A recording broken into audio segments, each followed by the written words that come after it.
Okay, welcome and thank you for joining another episode of DriveOhio Toolkit Tuesday. This is a webinar series we offer that provides, I guess, what we like to call bites.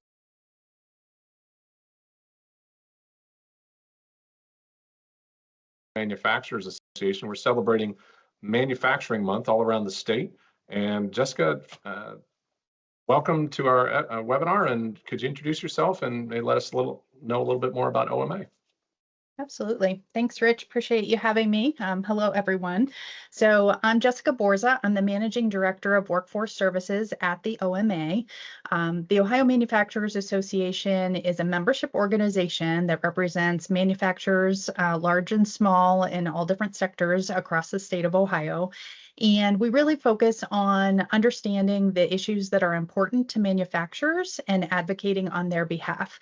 And in my job, I get to focus on their workforce needs, which is obviously a critical component to their business growth and strength, and makes my job a lot of fun, quite honestly.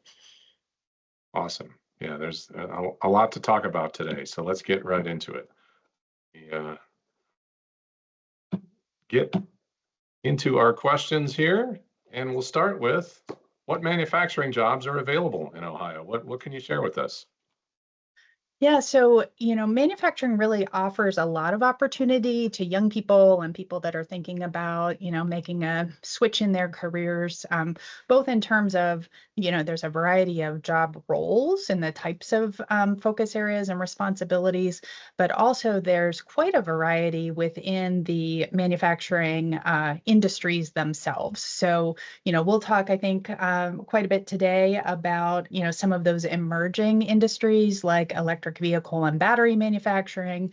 We've spent a lot of time really exploring the impacts of investments in semiconductor, but we also really have a ton of steadfast industries in manufacturing in Ohio: pharmaceutical manufacturing, industrial products, aerospace and defense, food processing, you name it. We make a lot of stuff in Ohio. And so it's an exciting time for manufacturing, I think, across the United States.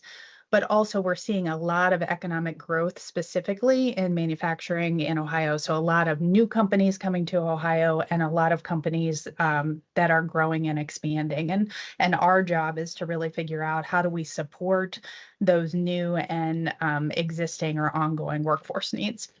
And so, I guess as we think about that, great illustrations of some examples of these growth and expansion projects that are happening as a result of some great economic development work across the state. So this is actually in my backyard. I live in the Mahoning Valley. Altium Cells is an electric vehicle battery manufacturing plant in partnership with General Motors. We also see in Avon Lake an expansion into electric vehicle manufacturing with Ford projecting to add close to 2,000 jobs in that facility as they make that transition. And then in the central and southwest part of the state, in Jefferson, which is Fayette County, Honda has partnered with LG to create a battery manufacturing plant as well. And they've actually started to hire at some of their key positions. And so that'll be picking up here relatively soon. So these are just some examples, Rich, but there's a ton of investment happening all across the state. You see some of that here. And I think this is just the beginning. This is really some of those core key investments, but, expect that there'll be more of that to come. For sure. And, we're talking a lot about ground vehicles, but I see one on the lower left there, Joby Aviation. So you've even got some electric air vehicles popping in here, right? Just an interesting variety of opportunities. Exactly. And when we're talking to young people about, what it is that they would be making, I mean, that gets into, George Jetson business, which, can really, get exciting, I think, for young people who are interested in, kind of those newer technologies, cutting edge, research and development projects as well. Absolutely. And you look at the numbers too, not just the investment dollars, but the number of jobs. I mean, a lot of these sites, you were counting them off there, 2,000 here, another 2,000 there. I mean, these are big numbers. So it's exciting to see this much movement right now. Most definitely. And, and those are net new jobs. So if we think about, these new facilities or expanded facilities are going to have pretty heavy hiring requirements, but that's in addition to existing manufacturers who also are growing and, have individuals in their workforce who are retiring every day. So manufacturing really presents a lot of opportunities in terms of, the career pathways and job demand that we're seeing in Ohio. Absolutely. And, this is, I think, just some great detail that your team had helped publish about just what are the jobs, right? Lots of variety, like you just said. Yeah, absolutely. And this really depicts the fact that, a lot of these job roles are also common across those industries. And so if, an individual is interested in an entry level, a career, we're talking about operators and maintenance associates and, entry level production workers. But then there's a progression at that mid-level, common roles, more technician type roles when we're thinking about machine programmers, maintenance technicians and things like that. And then of course there is an ongoing demand for engineers in all facets. So and then when we Uh, look when we look at, what does that mean when we do a deeper dive into electric vehicle and battery manufacturing jobs, I think it'll be, no surprise that there's a little bit greater focus on the electrical aspect and electronics aspect. There are some battery specific processes and roles. And so you see those in, kind of the green bubbles across the screen, as well as some examples there. yeah, that chemistry and material science is, I mean, that's always kind of been there, but it seems to be becoming even more important too, which is pretty interesting. Absolutely. Yep. A lot of emphasis there for sure. Yeah. So you kind of hinted at it a little bit. So let's pull the thread a little bit on what skills are needed to succeed in these jobs. And your team has done this outstanding job of creating a model that we're about to describe here that walks us through all that in pretty great detail. I've shared this at events. I was with some educators one time and I showed this slide right here. And I said, well, I'm going to give you a short synopsis. And then they caught me later and said, we want to hear more. So let's hear about it. Tell us about the manufacturing competency model. That's awesome. I'm glad that there's interest. That's, why we do this. We really want to keep our fingers on the pulse of both the job demand. So, those roles that we just talked about, but we also really know that our education partners need those specifics. What are the knowledge, skills, and abilities that are required? And so, we want to, that's why we undertook this project, is to really dive in and figure out, what are those? And what we found was that there are a number of skills that are cross-cutting, and we'll show you a little bit of that. But we wanted to, at the onset, I guess I should say, we really wanted to take a look at all of manufacturing, but also take a deep dive into those newer industries, electric vehicles, semiconductors, and so forth. And so, yeah, this is a good example of really what we found, and that is that there are some foundational competencies that are really cross-cutting truly across industries. So, personal effectiveness, academic, workplace kinds of competencies are foundational, whether it's manufacturing or healthcare even. But then when you get into the manufacturing, when you look across manufacturing, there are some fundamentals that really are common across the sector. But then we were able to identify what are those industry specific, needs for EV and for some of those others. And so really tried to pull those out and, make sure that we got to that level of specificity. And I think this shows a little bit of what you found, right? Some, like it says, more common than different, huh? Yes, and so this shows, so sort of the left-hand side are the entry level. So what are the shared competencies needed at the entry level? And so you see there, 48% of those skills that were or competencies that were deemed as highly critical were common across all of the manufacturing sectors. And really only 7% were critical when it came specifically to EV and battery manufacturing. When you get into the, sort of mid-skill technician levels, then you see that still quite a bit of commonality, 33, and even if you look at the medium, almost 90% are shared across manufacturing, but then a little bit higher level of specificity when you get into that technician level. And so I think this is good as we think about, how do we think about career planning for students, but also how do we think about program design with our education and training programs? We want to make sure that our students understand all of their options. And if we think about how do we prepare them with the most common competencies, that means they have lots of options in lots of, different manufacturing sectors and then can specialize from there. And that's really what I love about this model.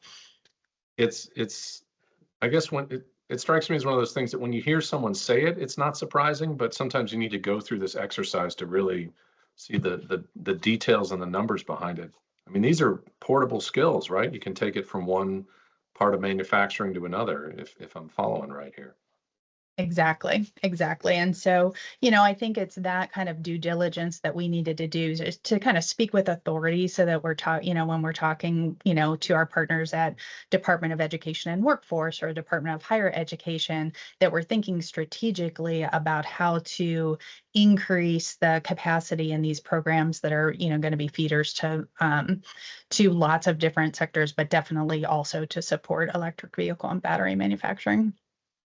And I love all the logos across the top there. I mean, your team was busy. You talked to a lot of different employers, and not just in this sector, right? There were several different sectors that are part of this model. We just kind of zoomed in on a piece of it. Is that right? That's right. Yeah, manufacturers across the state and across sectors were engaged, and really, at a level of engagement, they invested a lot of time and effort.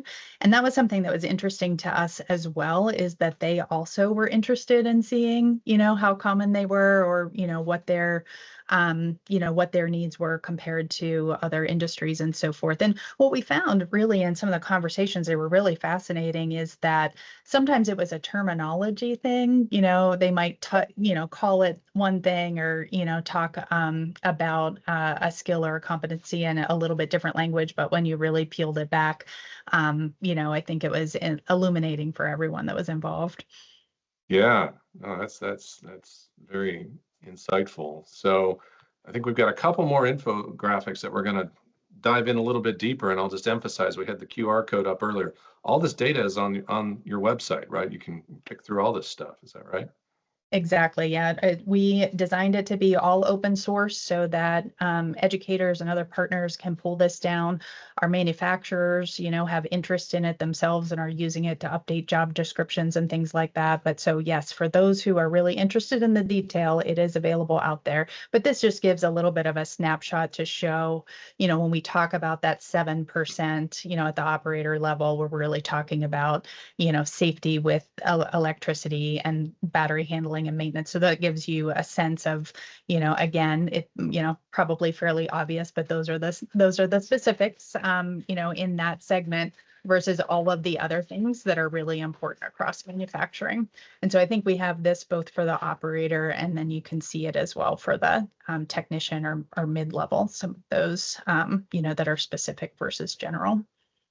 That's right. And I see a lot of these topics, and I think I'm correct in saying many of these get picked up in different industry recognized credentials that are already on the approved list, especially in that manufacturing layer. Is that right?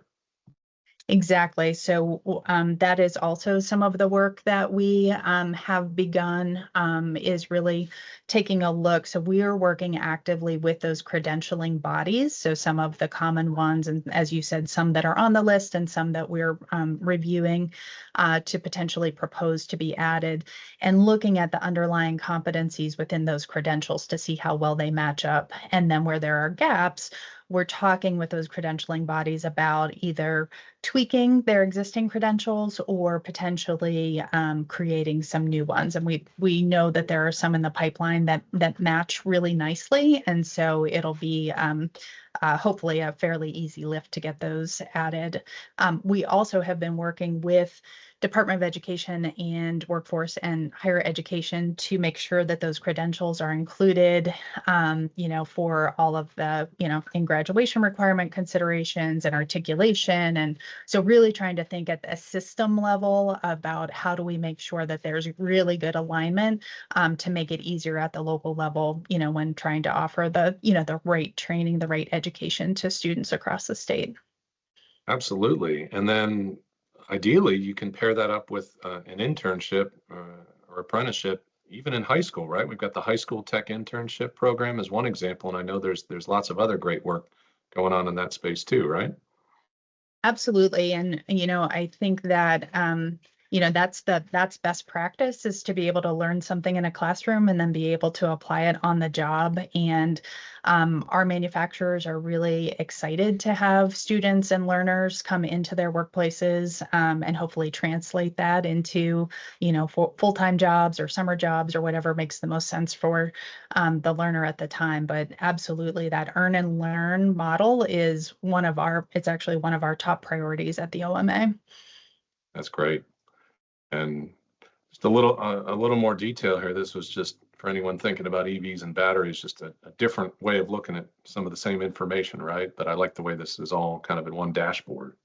Exactly. And you see a reflection of that last point here as a key takeaway, actually, that, there is also a recognition from the manufacturer perspective that the training will happen both, through formal curricula in a classroom, but also on the job, and so I think one of the things that is not unique to manufacturing, but I think manufacturers do really well is really try to identify individuals within their staff who have potential and then figure out how to grow them and figure out, what is that right, combination of learning to continue to, help them to grow and upskill along their career path.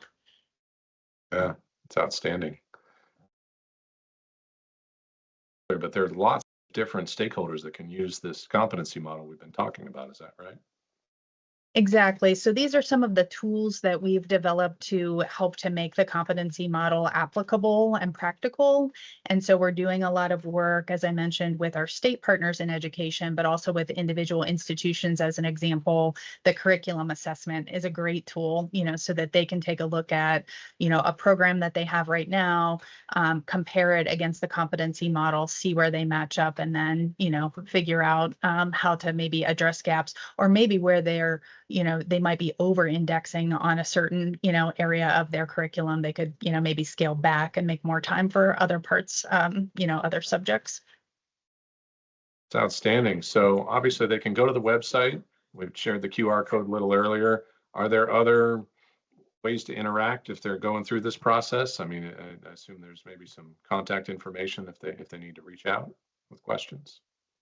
Absolutely. So, definitely going to the website, you'll be able to draw down the model itself. And all of these tools are also readily available. So that's a great resource. We also have subject matter experts who are available if educators are looking to assess their own programs and maybe have some questions about the process. Then we are partnered closely with Ohio TechNet and others who are able to provide that, and would welcome people that are interested in learning more about this to reach out to me or to a member of our team. Outstanding. So speaking of resources, certainly for curriculum designers and some of those other folks we talked about, we've just talked about some really great in-depth resources with lots of data behind it. Maybe sometimes we're communicating at a slightly different level. We're talking with teachers, students, even parents about these jobs. What kind of resources can you suggest for those kind of conversations? Yeah, so this is an area where we at OMA are doing a lot of thinking and work right now to create additional tools and resources. But one that is available is our Making Ohio website. So you can go out and it gives good information about the state of manufacturing in Ohio, various career pathways, connections to education and training. And then what we are currently in the process of developing are new tools that education partners and our manufacturers across the state can draw down. So we'll have these available at our upcoming event this fall, where we'll unveil those. But essentially, they're tools to be used when doing career exploration, career engagement. Manufacturers love, love, love talking about careers and engaging young people and people in the community about, the jobs and the opportunities that they have available. And we just want to make sure that we are giving them, we're equipping them with tools that make that easier for them and, more effective when they go into the classroom. So I would definitely encourage folks to go out to the site now and then visit back sometime in late November when additional tools and resources will be available. Outstanding. Yeah, it's a great website already, and it's so exciting to hear that there's even more coming soon. That's great news. Yeah, and the approach that we've taken is we know that there are pockets of activity across the state, much more than pockets. There's a lot going on at the local level, and so we've actually asked our manufacturers and our industry sector partnerships to offer up examples of what they're doing in the field. And so we're kind of then curating the best of the best, and we'll be able to share that back out.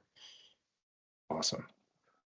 So we've talked about some pretty specific resources so far, but there's a little bit more going on around the state, right? What are some other examples of some statewide resources that tie into all this? Yeah, so a lot of the work that we described with the competency model and so forth, and the way that you and I guess, came together first was through this auto and advanced mobility workforce strategy. So the Governor's Office of Workforce Transformation, I think, had the great foresight to recognize that there was going to be a lot of growth and momentum in the auto and advanced mobility space, and so we really needed to think strategically about how to meet those workforce demands. And so this plan is a very comprehensive plan. And so for those who want to learn more, you can also access that and see more of the statistics about what are the projections, where are the jobs, but then also more about the strategies itself, like what are we doing to meet those needs. And so a lot of great detail there. Yeah, and that is a statewide team. I mean, the work hasn't stopped since that was published in June of 23. I mean, you and I are on these meetings every 2 weeks, right? It's almost overwhelming how much is happening in a good way. So stay tuned, right? Absolutely. Yes. Yeah, it definitely is not a plan that sat on a shelf. For sure. And this is the network that makes it all happen, right? Exactly. This is how it comes alive. So what you see on the left-hand side is the regions that are aligned with the auto and advanced mobility strategy. And the dots on the map, particularly those with the gold circles around them, are the lead industry sector partnerships that are leading the deployment of the strategies within the regions in conjunction with some of their other industry sector partnerships. And that's really on the right-hand side, and the QR code in the middle. This is our map of industry sector partnerships. We've got 19 of them that OMA has endorsed across the state. And these are local partnerships of manufacturers coming together to identify where they have common workforce needs, how to better align and work with their local partners. And so it's local manufacturers with local partners in education and workforce and economic development, all working together, just like we're doing statewide, with some of these strategies. They're really deploying it on the ground. And as I mentioned, many of them, I would say almost 100% of them are have career exploration strategies and are really excited to engage with schools. So if there is an educator on, who's listening, who would love to have a manufacturer come into their classroom or engage in a tour or something like that, the industry sector partnership directory will give you a contact in each of those 19 partnerships who would be a great resource and, help to make some of those connections. That's so helpful, and it's such a great model. I love the collaboration you've described, and those going back to the left side of the screen there, those orange dots, like you said, those are kind of we're calling them hubs, right? One for every corner of the state. And those hub managers, I think, are also great resources that folks can reach out to help kind of navigate through all this. Is that right? Absolutely. Yeah, if there's with a particular focus on the AAM, the Automated Advanced Mobility Strategy, they're also thinking about specific resources to engage young people and really talk more specifically about those careers. So definitely a great resource as well. Yeah, and our educator friends out there, I'm sure a lot of them interact either directly or indirectly with business advisory councils, and I think this kind of meshes in with all of that work too. Is that right? Absolutely. Many of our industry sector partnerships are working closely with the BACs. I think about it kind of the ISPs put a manufacturing lens to the work, but the BACs have, larger strategies for, connecting all industries with education. So there's definitely great synergy there. That's a really good way to summarize it. I like that. That's great. So you have a big event coming up, is that right? We do. So this is our seventh year to do this. We have an annual workforce summit. This year will be downtown at the Greater Columbus Convention Center on Thursday, November 14th. And the agenda is shaping up to be really exciting. This is a great place if someone wants to learn more about what we're doing with our statewide workforce strategies, but also to hear best practice from the local level, how are manufacturers engaging, what are some of those new strategies to engage young people, untapped talent, and so forth. So great place to network and learn more about what's happening across the state. Outstanding. Well, Jessica, these insights have been amazing, really super helpful. And I want to say thank you for joining us to answer all these questions today. I I gotta I gotta wrap us up with one of my favorite questions. What do you love the most about your job? What's something that makes it really fun? Well, I think what I really love is I love the fact that the work that I do supports the economic growth of our state. Like I love contributing to supporting businesses and helping them to figure out how to, staff their businesses and support their growth. But I also love the fact that that means connecting them with young people and people who could, benefit from a stronger career path and give them better economic opportunities. And I think manufacturing is a great place because it offers so many